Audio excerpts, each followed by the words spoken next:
Previous class में हम self inductance पढ़ रहे थे। आज की क्लास में हम लोग, एक सेकंड, ये पेन सिलेक्ट नहीं हो रहा है मेरा यार।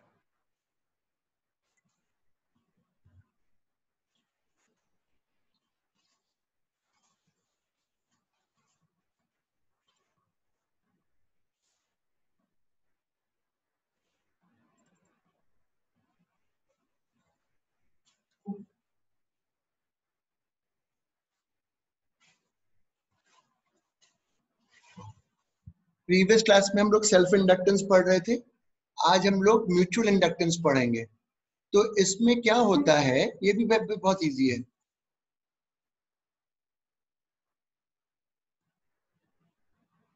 सपोज इसमें दो कॉइल है, कॉइल 1, कॉइल 2। अब अगर कॉइल 1 में कुछ करंट फ्लो करेगा तो ये क्या बनाएगी बेटा? अमोघ सभी से पूछोगी, क्या बनाएगी? एक मैग्नेटिक फील्ड बनाएगी। उससे कॉइल 2 में फ्लक्स लिंक होगा। भाई ऑब्वियसली इसमें करंट फ्लो होगा तो इससे फ्लक्स लिंक होगा, जो कि करंट I1 के प्रोपोर्शनल होगा। नहीं, ऐसे लिखो, चलो अच्छा। जो भी वो फ्लक्स इससे लिंक होगा वो इसकी फील्ड के प्रोपोर्शनल होगा, और हम जानते हैं फील्ड जो होगी वो इसके करंट के प्रोपोर्शनल होगी।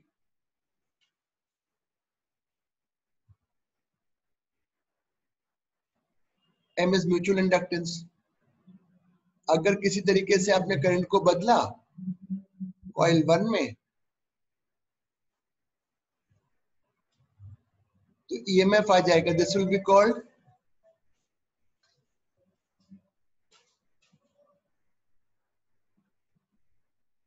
बस ये वही है। लिखो, डायग्राम बनाओ, पहले केवल डायग्राम बना लो। और ये रेसिप्रोक मतलब अगर अगर ऐसा होता, अच्छा पहले लिख लो, पहले डायग्राम बनाओ, फिर मैं समझा देता हूँ।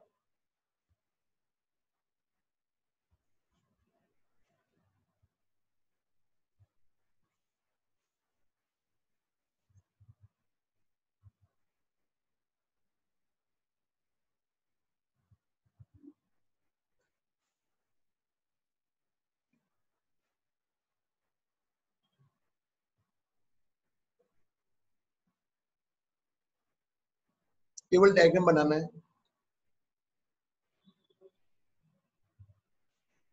लिखो, when current flows in coil 1, when current flows in coil 1,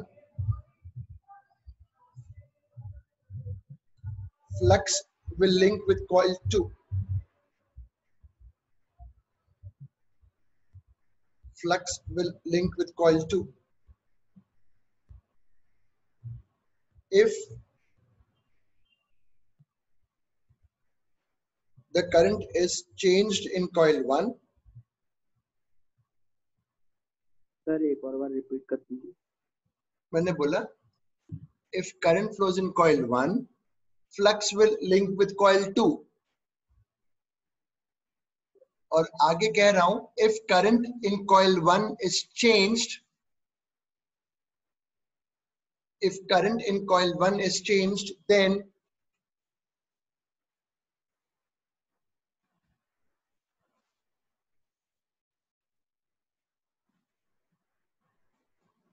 EMF will be induced in coil 2.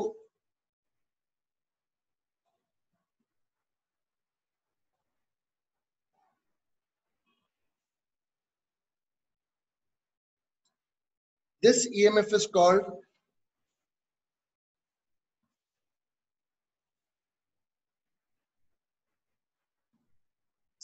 this EMF is called mutual induced EMF.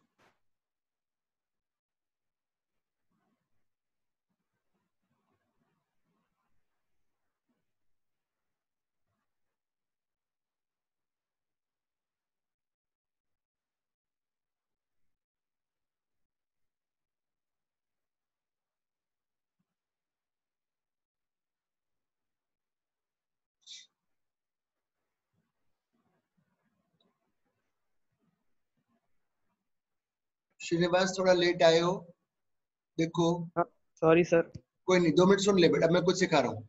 मैं म्यूचुअल इंडक्टेंस सिखा रहा हूँ। इसमें ये दो कॉइल हैं, दो कॉइल, एक कॉइल 1 एक कॉइल 2। अगर कॉइल 1 में करंट फ्लो करेगा तो एक मैग्नेटिक फील्ड बनेगी, और इस मैग्नेटिक फील्ड से इसमें फ्लक्स लिंक होगा। हाँ बिल्कुल होगा सर। तो जो फ्लक्स इससे लिंक हो रहा है, टू वाला वो इस मैग्नेटिक फील्ड के प्रोपोर्शनल होगा। और ये जो फील्ड B1 है, ये करंट I1 के प्रोपोर्शनल होगी। तो phi2 is proportional to I1। Proportional को हटा के M लगाया, M is called mutual inductance.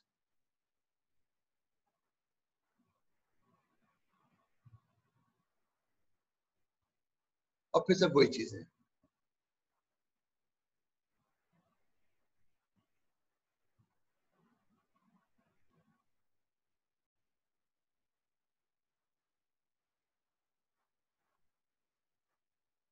Sir दूसरी कॉइल में कोई करंट फ्लो नहीं कर रहा क्या? नहीं, अभी वो ओपन है, ओपन है,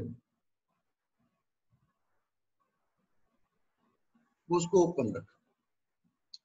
पर ये, इसको अगर वो क्लोज भी होता तो करंट उसमें भी फ्लो होता, बट वो एक दूसरे से उसमें कुछ आएगा इफेक्ट, उस लेवल पे अपने को डिस्कशन नहीं करना है। इंजीनियरिंग में समझना है इस चीज को, कि अगर इसमें हमें तो के लिए देखना है कि अगर एक कॉइल में करंट फ्लो होगा, दूसरे, भाई अगर करंट उसमें फ्लो हो भी रहा होता तो भी तो इस कॉइल 1 से जो फ्लक्स, कॉइल 1 के करंट से जो फ्लक्स लिंक होता, सपोज कॉइल 2 में भी करंट फ्लो हो रहा है, पर जो कॉइल 2 में फ्लक्स लिंक होगा ड्यू टू कॉइल 1, वो I1 के प्रोपोर्शनल होगा।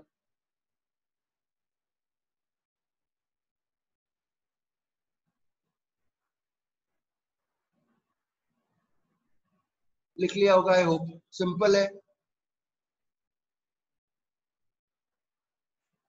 करो सवाल।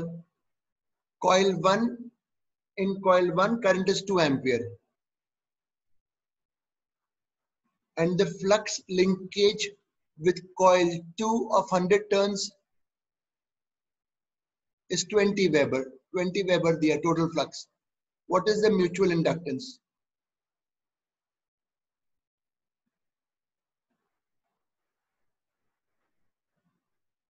I1 की वैल्यू है 2, 10 Henry is the mutual inductance.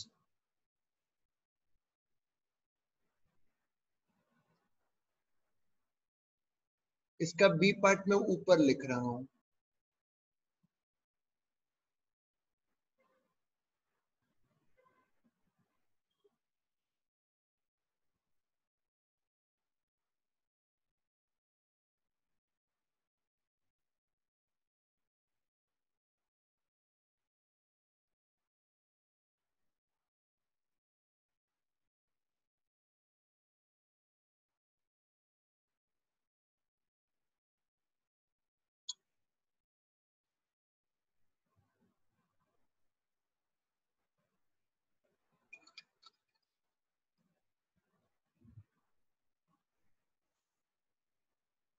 अगर करंट कॉइल 2 में 1 एम्पियर था तो कॉइल 1 से कितना फ्लक्स होगा? तो अब देखो मैं क्या लिखूंगा, m की वैल्यू में कोई m रिमेन सेम,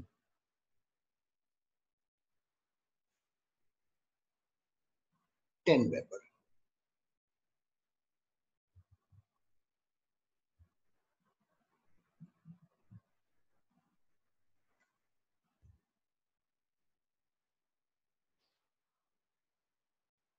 अगला देखो, current in coil 1 is 2 ampere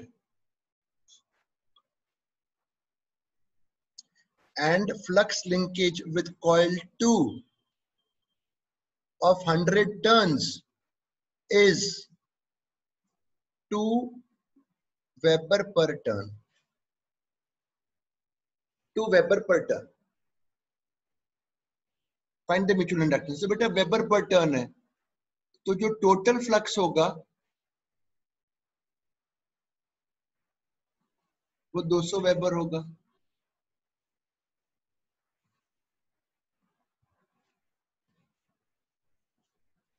100 Henry.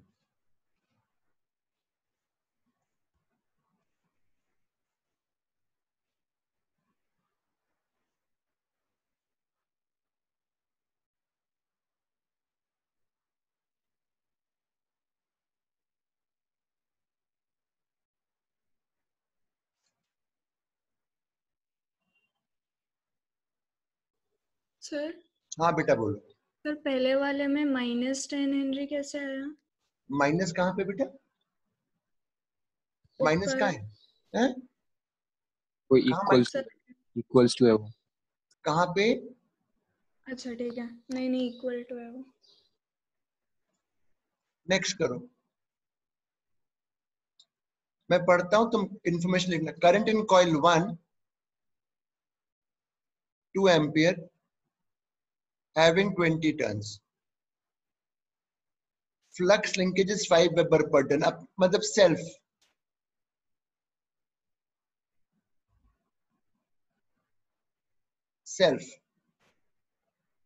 the flux linkage with coil 2 is 20 Weber,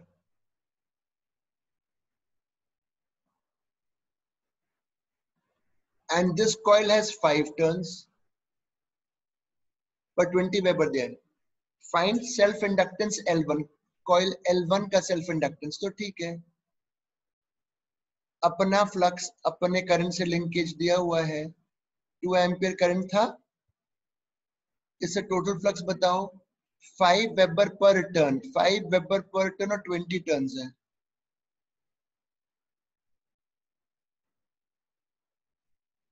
fifty Henry.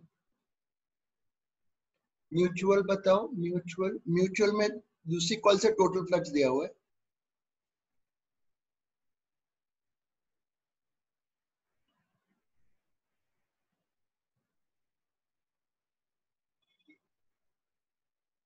Ten Henry.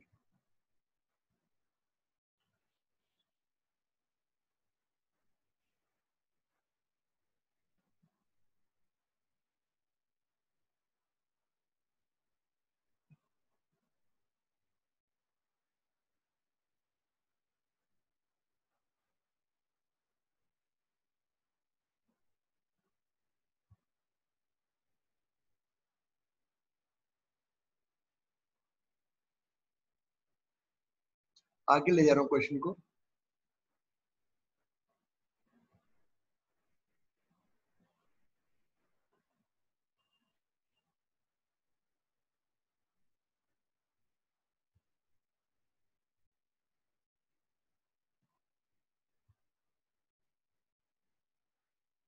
बताओ।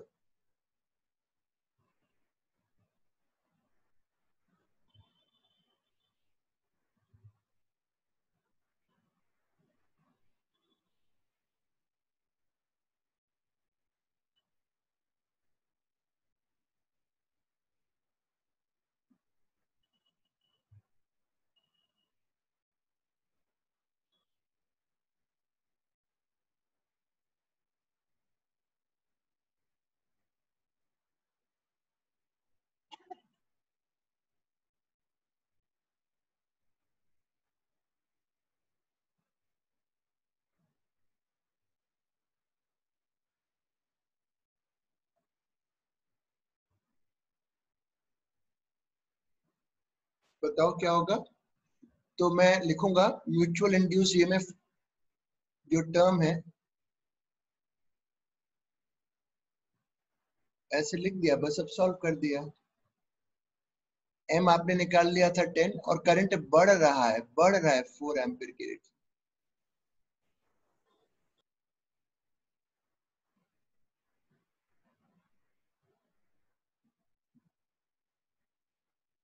अपने आप करो दूसरा।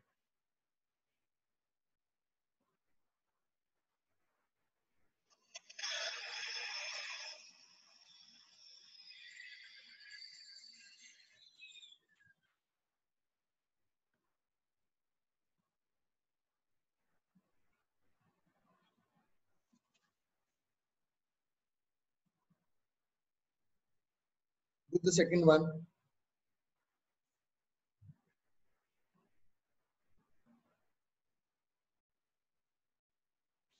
two coils have mutual inductance 4 Henry. When current in coil 1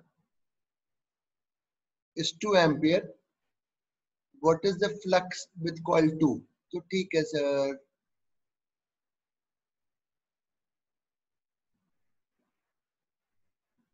8 weber.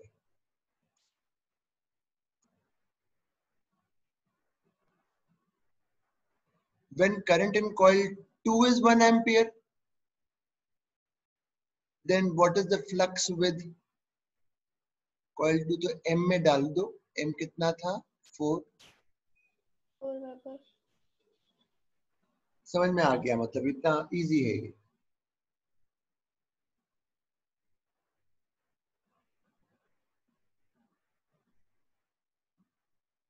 Sir तो coil 1 का self in वाला flux नहीं लेंगे?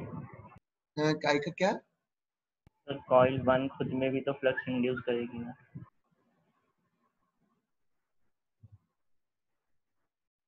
तो हाँ उससे सर, क्या?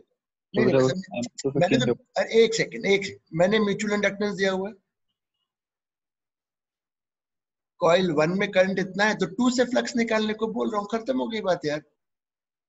कॉइल 1 में दिया है करंट, मैं तो 2 से फ्लक्स पूछ रहा हूँ. और फिर मैं बोल रहा हूँ अगर कॉइल 2 में इतना करंट होता तो 1 से बताओ कितना फ्लक्स होता. मतलब सेकंड वाले केस में कॉइल 2 में करंट फ्लो कर रहा है और 1 से फ्लक्स पूछ रहा हूँ. 1 में कहाँ करंट है कोई? ठीक है.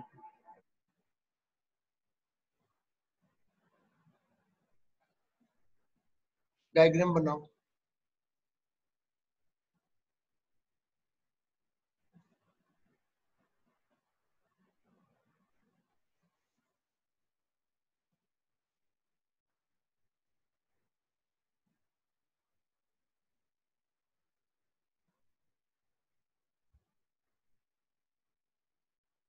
इतना करंट फ्लो कर रहा है, I equal to T square ampere,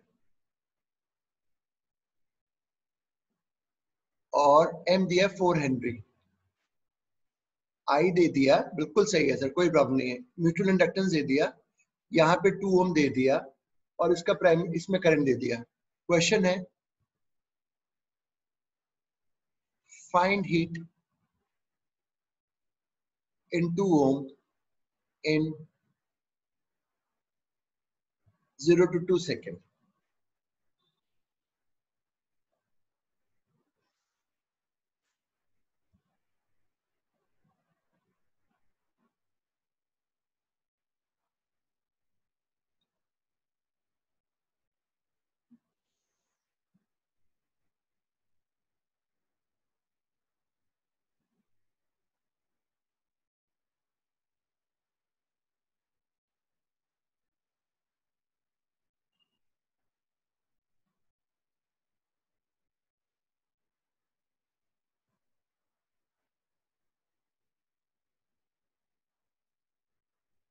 क्या करेंगे?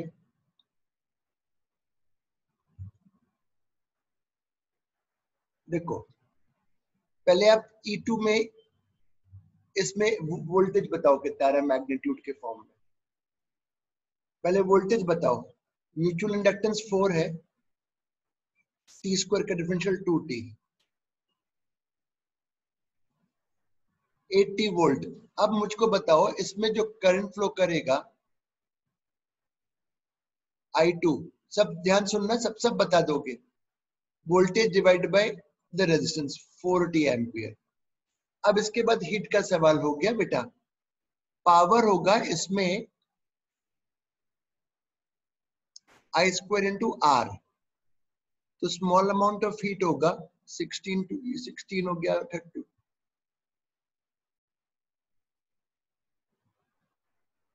ये करंट का सवाल हो गया, बढ़िया. और टाइम दे दिया कितनी देर में 0 से 2.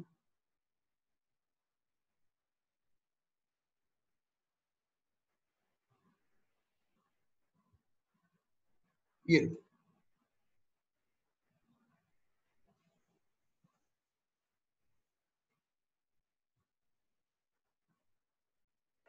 कॉइल का रेजिस्टेंस. हाँ बेटा. सर इसमें कॉइल का रेजिस्टेंस को नेग्लेक्ट करा है क्या? हाँ नहीं, कॉइल का रेजिस्टेंस नहीं.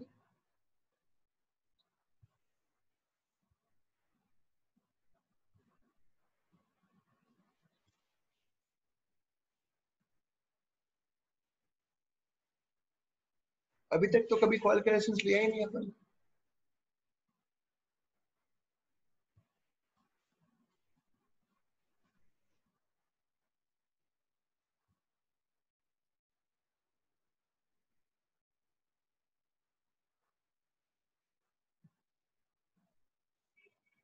नेक्स्ट वन,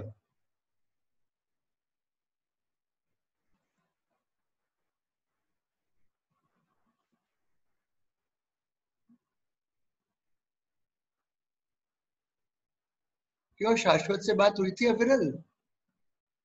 मेरी तो हुई थी बात उससे, घर लौट रहा था, उसको नहीं निकला है, और उसकी सिस्टर और वो भी ठीक, मतलब जो भी मम्मी और वो भी ठीक है।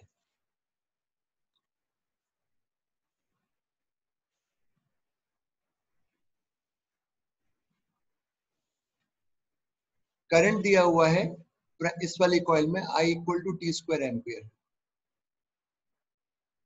ठीक है, अब आप करोगे, मैं कुछ नहीं बताऊंगा। इसमें करंट दे दिया, क्वेश्चन है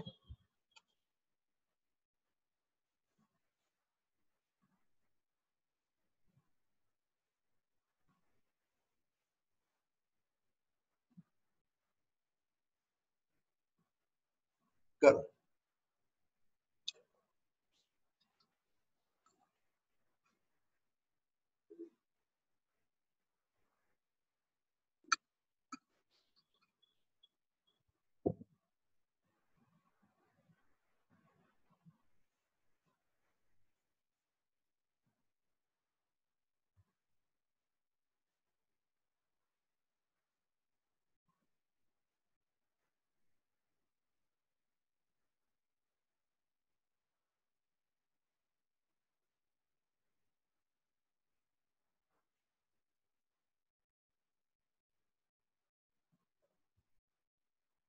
कैसे करोगे बताओ?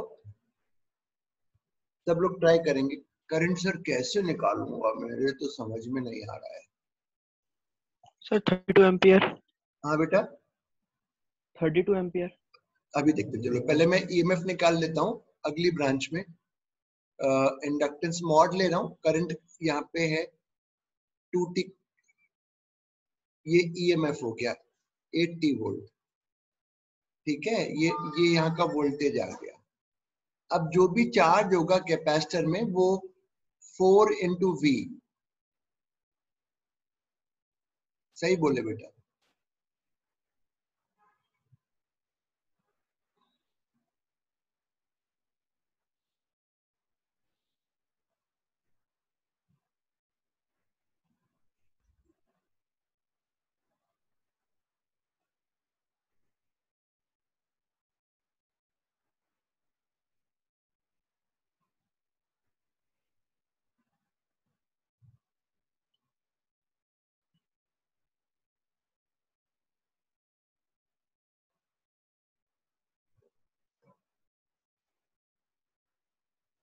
अब कुछ डेरिवेशन पार्ट पे जाएंगे। Sir 1 minute. हाँ हाँ लेकिन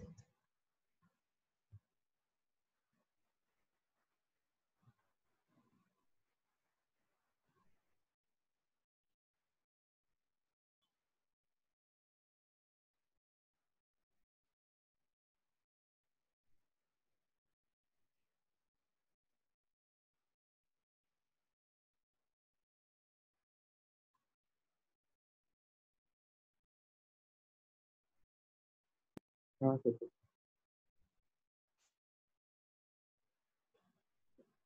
हेडिंग डालो, mutual inductance of concentric circular coils।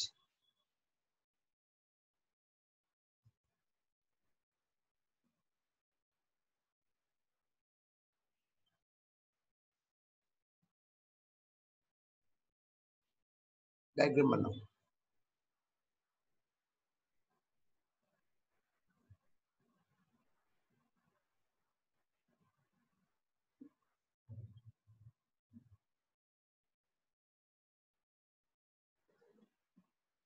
अब किसी एक कॉइल में करंट फ्लो करवाएंगे और दूसरे से फ्लक्स निकालेंगे, तो ऑब्वियसली जब बड़ी कॉइल से करंट फ्लो करवा के फ्लक्स अंदर वाले से निकालना हमारे लिए ज्यादा कंफर्टेबल रहेगा। बताता हूं क्यों। इसमें करंट फ्लो हुआ, अंदर एक फील्ड आ गई।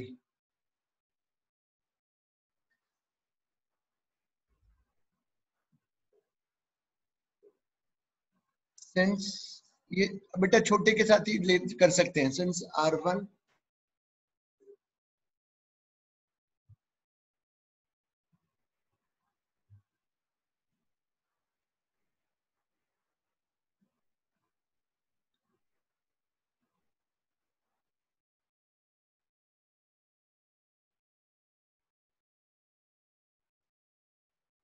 ये छोटा है इसलिए यहाँ पे हर जगह फील्ड को सेम मान लिया।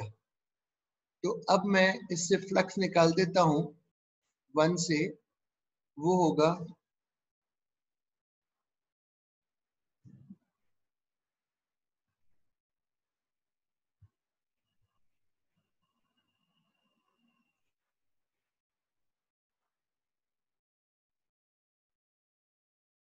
इस करंट को लीव कर दो तो पूरा बचा हुआ टर्म सिस्टम का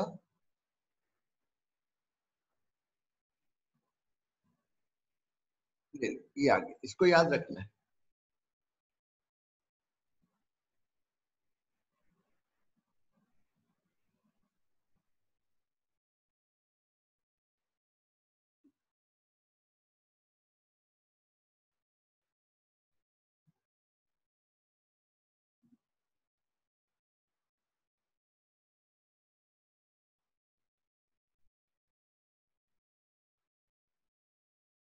सर ये क्या लिखा है, ये म्यू है या फिर एम है, क्या है ये? कहाँ पे? सर कहाँ पे? यहाँ यहाँ पे। M M M M M.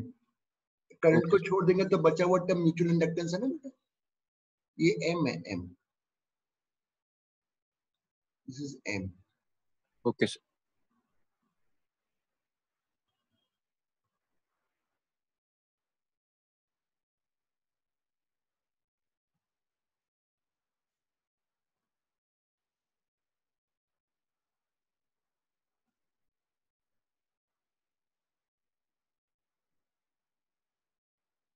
यहाँ सर 2 देखो। मिनट वो वाला लिखा अच्छा है। अच्छा।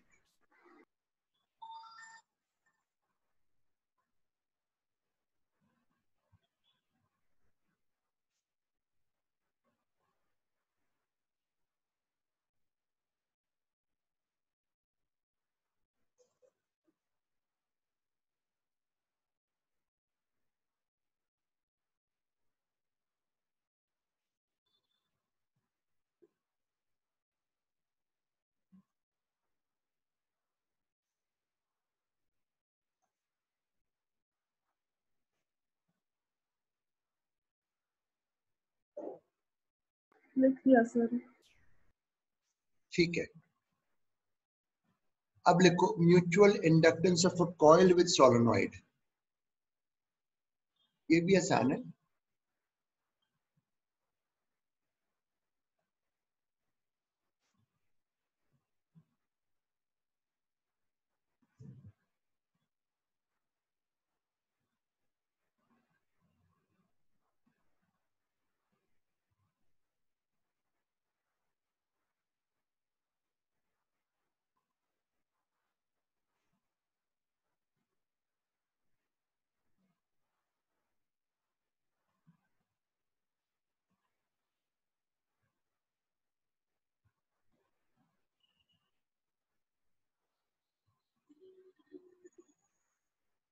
किसी एक में से करंट को फ्लो करवा के दूसरे से फ्लक्स निकालना है।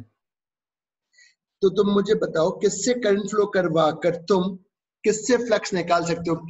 क्या सर्कुलर कॉइल से करंट फ्लो करवा के सोलेनॉइड से निकालना चाहोगे, या सोलेनॉइड में करंट को फ्लो करवा के सर्कुलर कॉइल से फ्लक्स निकालने में कंफर्टेबल रहोगे? ये तुम्हें बताना है। सोलेनॉइड से करंट फ्लो करवा के कर सकते हैं। बिल्कुल उससे ही करना पड़ेगा। कारण बता रहा हूं क्यों। क्योंकि अगर इसमें करंट फ्लो करवाओगे तो हर जगह फील्ड, तुम्हें तो फील्ड एक्सिस पे हर जगह अलग अलग वैल्यू की आएगी। इसमें करंट फ्लो करवाओ तो जो सोलेनॉइड की फील्ड है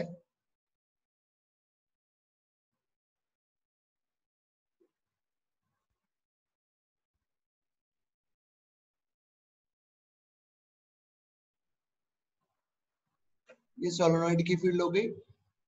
अब इससे फ्लक्स निकालो।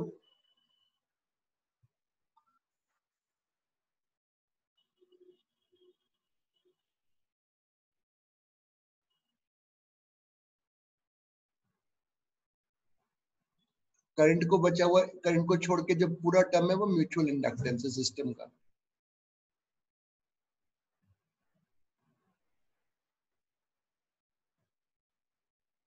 ये लो।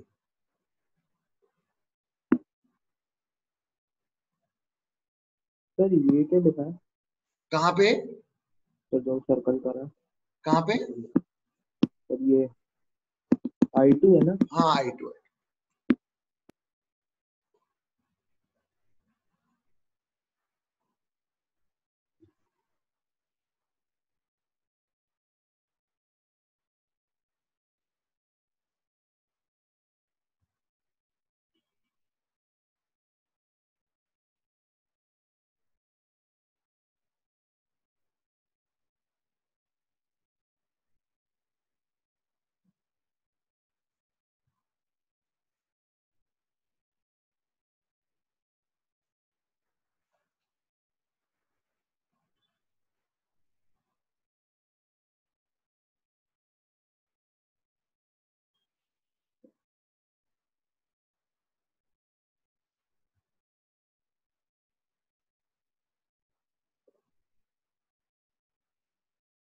लिख लेने के बाद बता देना।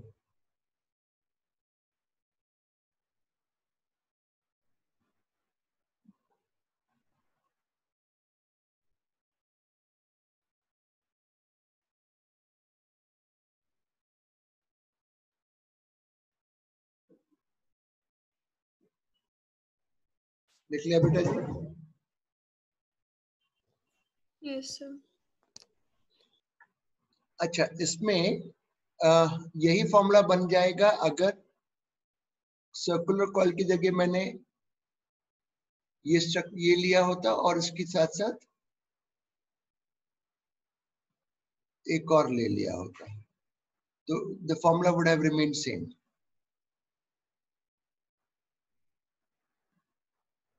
सेम फॉर्मूला लिख लो। Solenoid over solenoid, this is solenoid with over solenoid.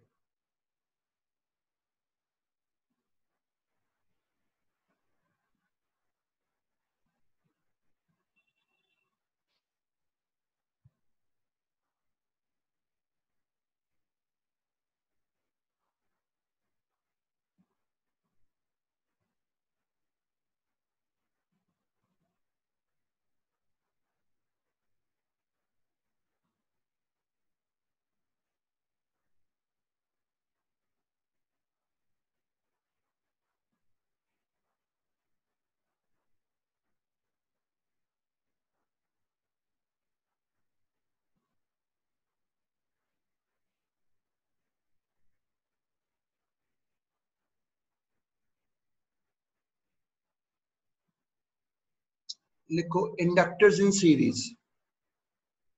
Derivation कुछ नहीं, सीधा याद कर लो उसको। तो पिछला वाला लिखा नहीं है सर। अच्छा,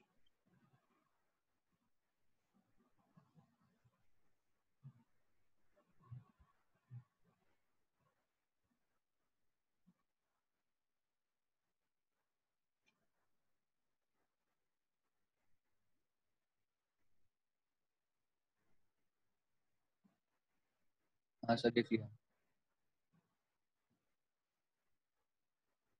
इंडक्टर्स इन सीरीज।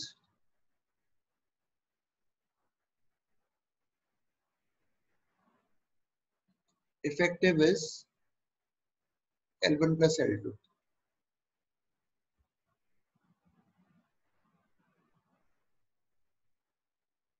और पैरेलल में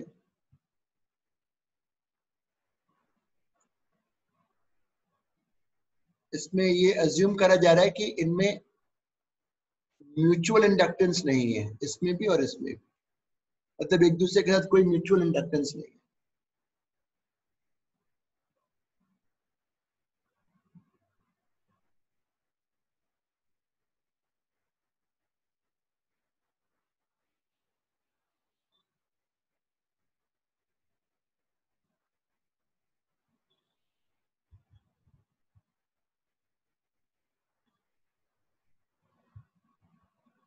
अब एक एडी करंट थ्योरी है, ये थ्योरेटिकल डिस्कशन है, बोर्ड में या किसी में भी पूछ सकते हैं। सुनो अब,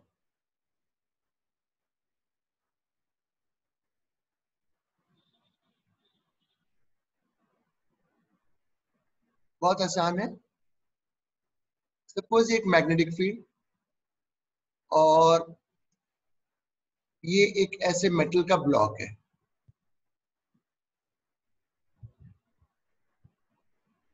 ये मेटल का ब्लॉक ऐसे रखा हुआ है फील्ड में। अगर फील्ड बदलती है या ब्लॉक को हिलाते हो, फील्ड के अंदर बाहर कुछ करते हो या फील्ड बदलते हो या ब्लॉक को मूव करते हो, तो इस मेटल ब्लॉक में करंट फ्लो करने लगेगा ऐसे सर्कल में। इन करंट्स को हम बोलेंगे एडी करंट्स। एडी मतलब भंवर को बोलते हैं, पानी में जो रहता है। इसको हम बोलते हैं एडी करंट फ्लो होने लग गया, सर्कल में फ्लो करेगा। अनवांटेड करंट हो गया ना, ये हम तो नहीं चाहते हैं उसमें फ्लो करे।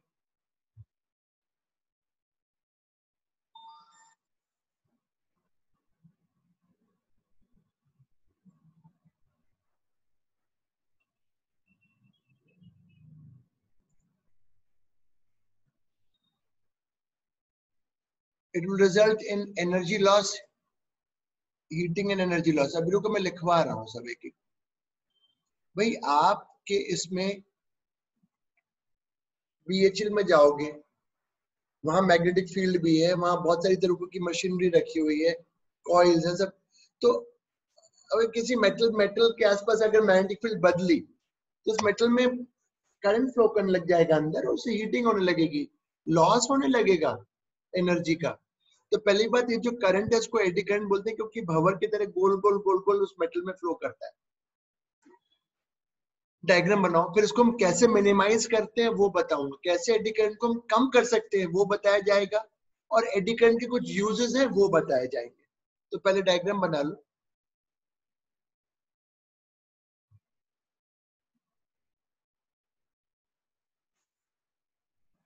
उसमें लिखो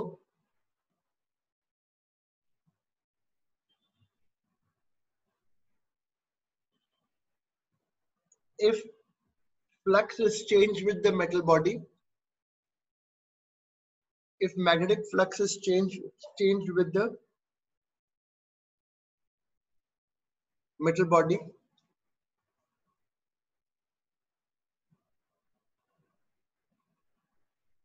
EMF will be induced in the conductor.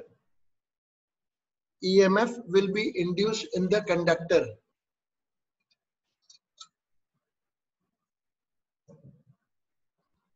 And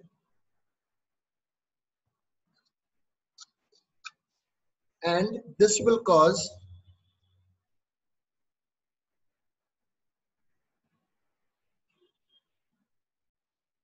current to flow, and this will cause current to flow in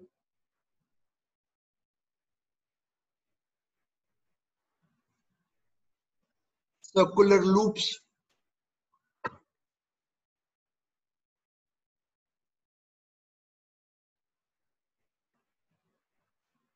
This circular loop, these are called eddy currents.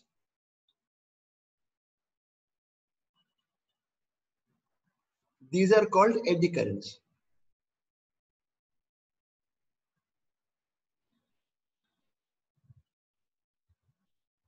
These currents will cause heating effect.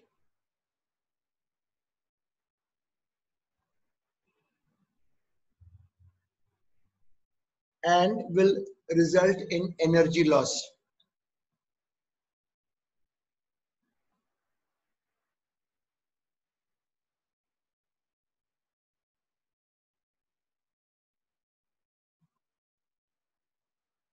ठीक है सब, ये समझ में आ गया।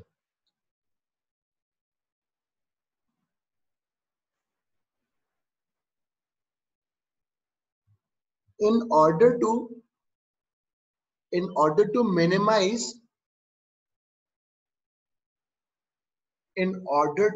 minimize this energy loss, in order to minimize this energy loss, the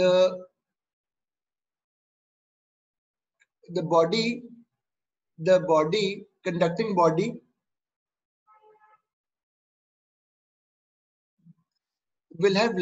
will be laminated.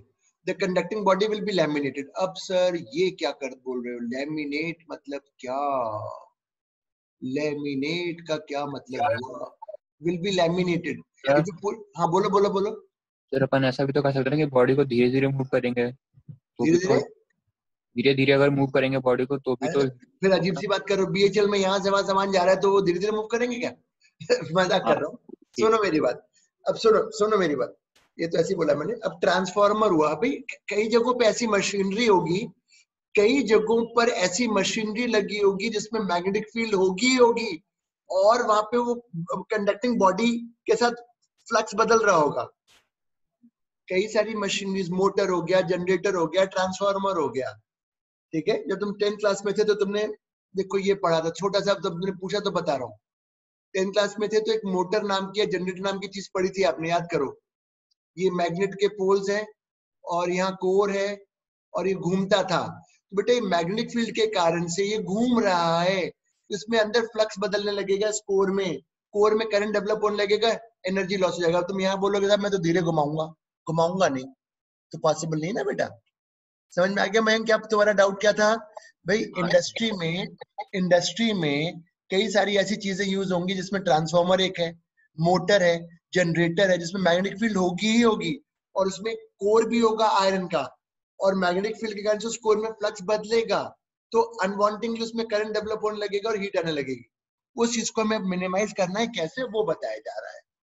ठीक है. Yes sir. अब वो कैसे करा जाएगा? अब उसको देखो, लैमिनेट करेंगे. लैमिनेट मतलब क्या होता है? ये देखो, इसी पूरा जो स्ट्रक्चर था,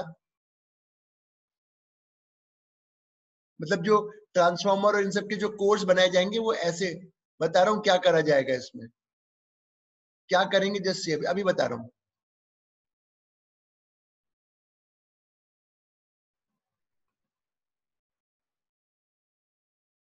डायग्राम साफ बनना चाहिए बिल्कुल.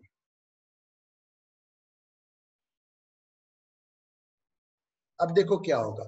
इसको लैमिनेट कैसे करेंगे सर? लैमिनेट कैसे करेंगे? अरे ये क्या कर रहे हो?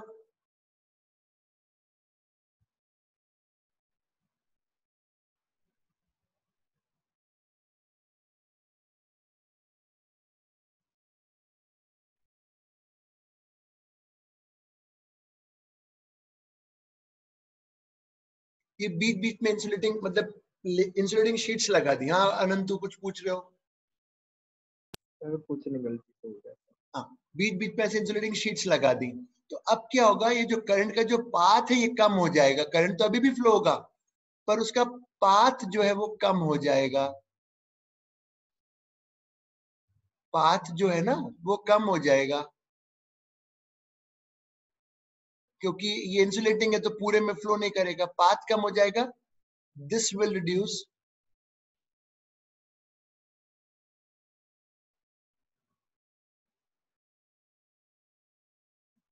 हीटिंग. तो लैमिनेशन में क्या होता है? तो लिखो लैमिनेशन में क्या होगा. डायग्राम बना लो फिर समझा देते हैं.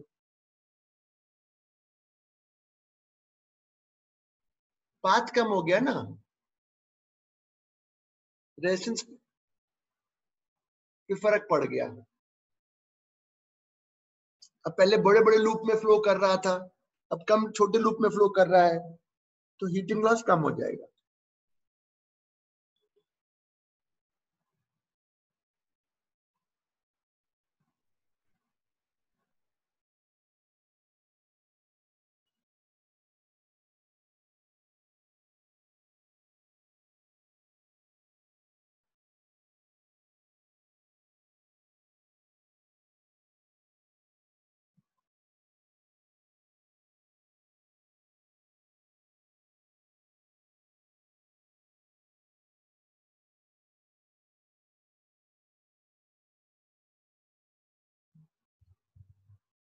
लिखो insulating sheets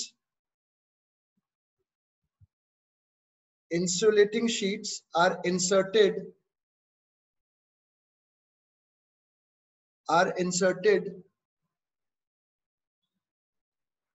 in the metal body. Are inserted in the metal body. This will reduce the path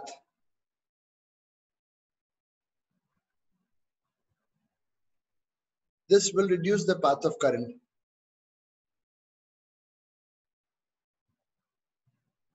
and heating loss will be minimized.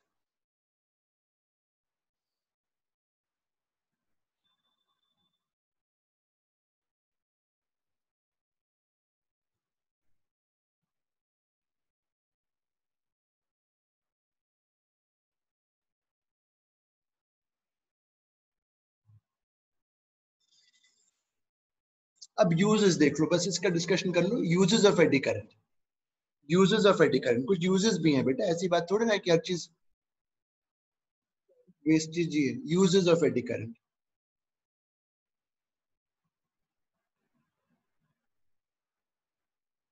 पहला,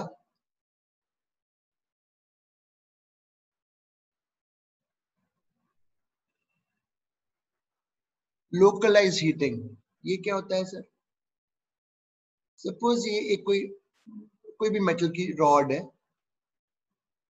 अब आप केवल एक ही जगह पे गर्म करना चाहते हो. जहां पे भी गर्म करना चाहते हो उस रीजन पर बी को चेंज करो. इस रीजन पे बी को चेंज करो तो यहाँ एडी करंट होने लग जाएगा और वो गर्म हो जाएगा.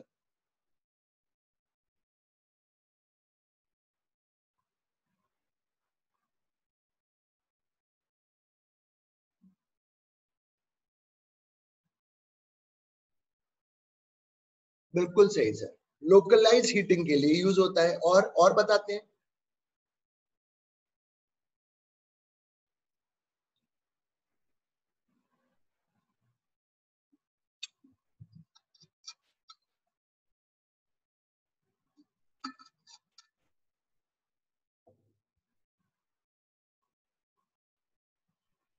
दूसरा एक और यूज है, आई होप लिख लिया था. नहीं सर. हाँ तो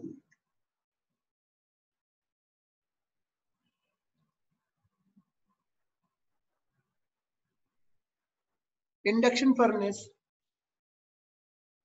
इंडक्शन फर्नेस मतलब अगर फर्नेस है उसमें यहाँ कुछ पूरी बॉडी को गर्म करना है तो अंदर मैग्नेटिक फील्ड को बदला जा रहा होगा पूरे में, तो गर्म हो रहा होगा. Induction furnace.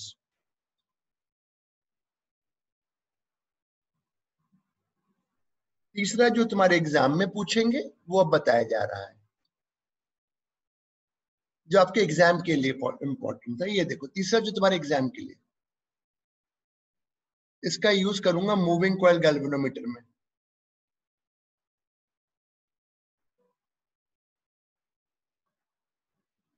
सर कैसे, कहाँ यूज करोगे?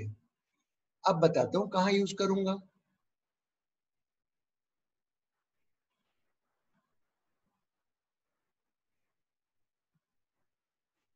ये तो कोर था सॉफ्ट आयरन का, फिर इसके ऊपर एक मेटल का फ्रेम था.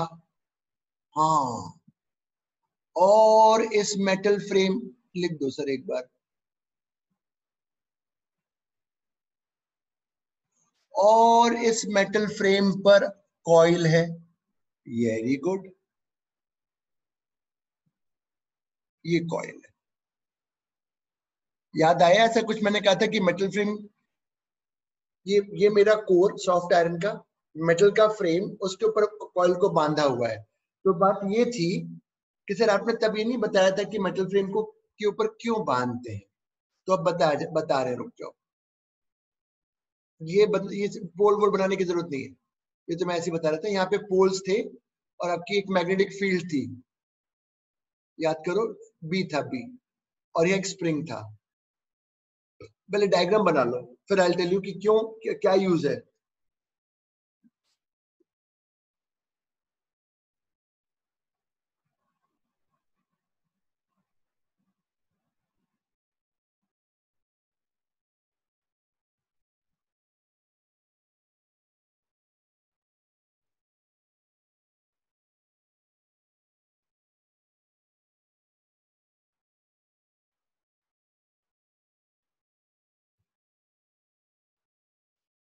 बना लिया?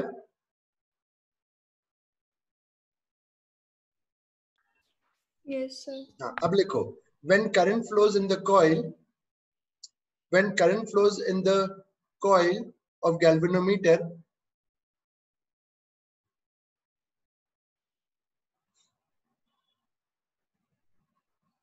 magnetic torque will act.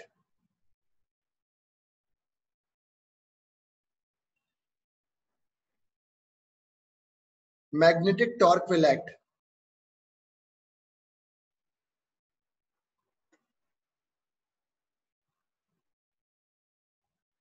This will rotate the coil. This will rotate the coil. बिल्कुल सही बोले sir,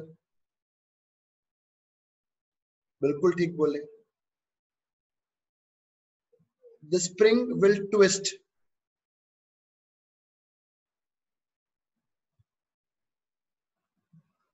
The spring will twist and will develop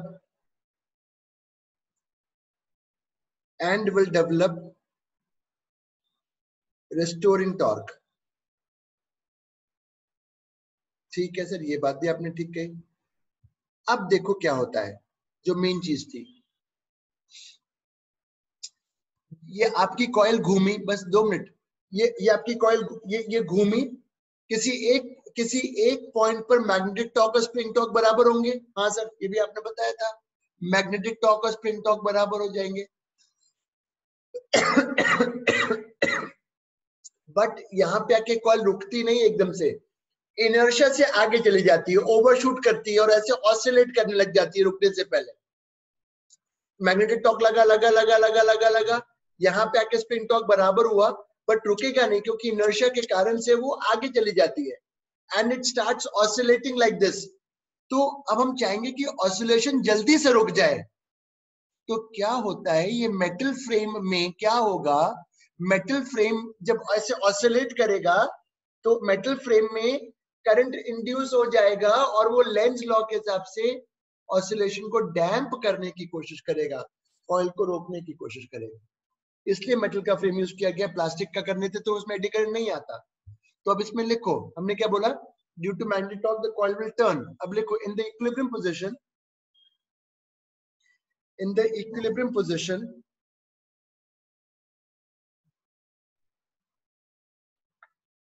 the magnetic torque becomes equal to spring torque.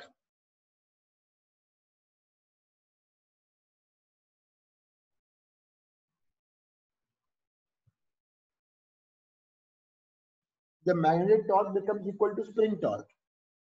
But because of inertia,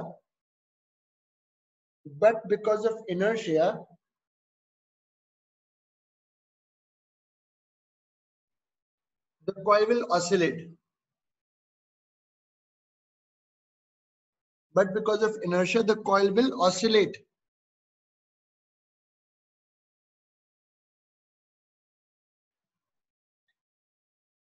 Eddy current will be induced in the metal frame. Eddy current will be induced in the metal frame.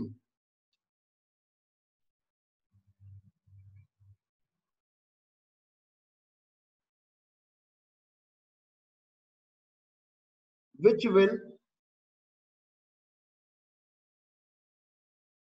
damp the oscillation.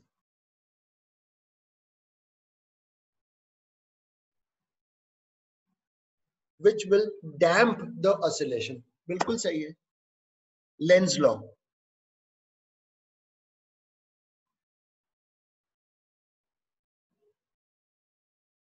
बिल्कुल सही. बस ये हो गया eddy current. अभी chapter खत्म नहीं हुआ, अभी थोड़ा सा है बचा हुआ है, काफी 3-4 क्लास का बचा है. तो ये हो गया एडी करंट. और एक और जगह यूज होता है, मुझे उसका ये नहीं पता कैसे काम, हॉलीडे मत लिखना बस, अभी तो वेडनेसडे ही चल रहा है. गाड़ी के स्पीडोमीटर में भी यूज होता है. क्या प्रिंसिपल है आई डोंट नो, तो गाड़ी के स्पीडोमीटर में यूज होता है. तो जो बच्चे कभी गलती से मैकेनिकल इंजीनियरिंग करने जाएंगे, मैकेनिकल, वो समझेंगे कि गाड़ी का स्पीडोमीटर कैसे उसमें एडी करंट का यूज होता है. मैंने मैकेनिकल नहीं किया तो मुझे नहीं पता. तो ये तो अपनी क्लास आज की हो गई, जितना मुझे कराना था, जो मेरा प्लान